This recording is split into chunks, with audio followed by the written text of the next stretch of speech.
3x minus 10, इनके क्या निकालना है? शून्य निकालना। ठीक है, x के दो मान आएंगे। हमें पता है कि किसी भी द्विघात बहुपद के कितने शून्य होते? दो। रैखिक समीकरण के कितने शून्य होते? एक। द्विघात के दो, त्रिघात के तीन।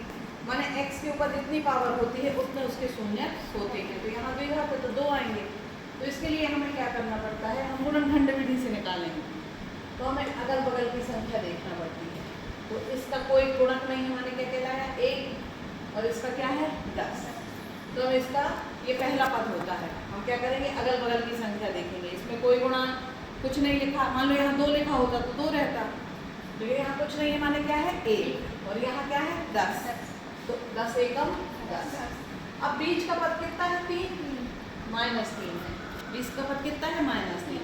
अब हमें बीच के पद को ऐसे तोड़ना है कि उसका गुणा करने पे तो कितना आ जाए? 10, लेकिन जोड़ने या घटाने पे कितना आ जाए? -3। या तो जोड़ने पे आ जाए या घटाने पे भी। तो हम देखते हैं हमें -3 चाहिए है, तो हम जानते हैं कि 2 पंचे कितना होता है? 10। 2 में 5 का गुणा करो तो कितना हो जाता है? 10। लेकिन 5 में से यदि 3 घटा दें हम, 5 दूनी कितना होता? 10। लेकिन 5 में से यदि हम 2 घटा दें तो कितना हो जाएगा? 3 बचेगा, है ना? 5 में से तो अपन आप लोग -5 में से +3 घटाएं तो कितना बचेगा? -3। और गुणा करने पे कितना होगा? 5 नहीं 2 5 दूनी गुणा करने पे कितना होगा? 10।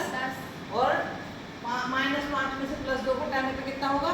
-3। तो यहाँ हमें ऐसे ही तोड़ना है इसको। तो हम यहाँ लिखेंगे x² माइनस, अब इसको हम लिख देंगे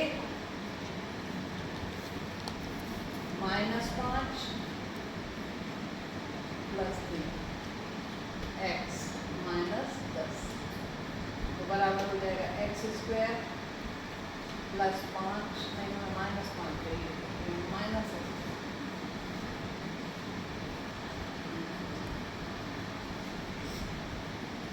5 में से 2 गए तो कितने बचेंगे? 3। तो ये हो जाएगा -5 और माइनस माइनस कितने हो गए? प्लस। अब यहाँ x भी है तो -5x minus minus plus +2x - 10। ठीक है, अब देखो हम 2 के जोड़े बना रहे हैं। ये समझ में आ गया? ये स्टेप मुख्य रहता है। इसको हमने बीच में 3 को भर तोड़ लिया मान लो, तो 5 में से 2 गए तो कितने बचे? 3। माइनस को भी हमने बाहर ही रखा, माइनस से मतलब नहीं। और 5 में से 2 गए तो 3 बच रहे हैं, और 5 में जब 2 का गुणा करते तो कितना आ जाता? 10। 5 दूनी 10। अब हमें 2 पद प्राप्त हो गए। हमने यहाँ -5 और x का गुणा तो -5x माइनस माइनस प्लस 2 का गुणा किया x में तो 2x हो गया। अब 2 पद मिल गए हमें। अब हम कॉमन निकालेंगे तो यहाँ x कॉमन निकाला, x दोनों में है। अब चूंकि यहाँ x और x का स्क्वायर है तो एक x अंदर बचेगा। यहाँ x बाहर निकल गया तो क्या अकेला बचेगा? 5 प्लस। अब हम यहाँ 2 बाहर निकालेंगे क्योंकि x तो दोनों में नहीं है तो x हम कॉमन नहीं ले सकते। तो हमने 2 बाहर निकाला तो यहाँ भी x माइनस, यहाँ माइनस नहीं प्लस नहीं आएगा, यहाँ भी माइनस ही आएगा 5। ये माइनस है ना? 5 दूनी कितने होंगे? 10। तो 2 बाहर निकाल लिया तो अंदर बचेगा 5। अब देखो x - 5 यहाँ भी है, x - 5 यहाँ भी है। तो x - 5 हमने क्या किया? बाहर निकाल लिया।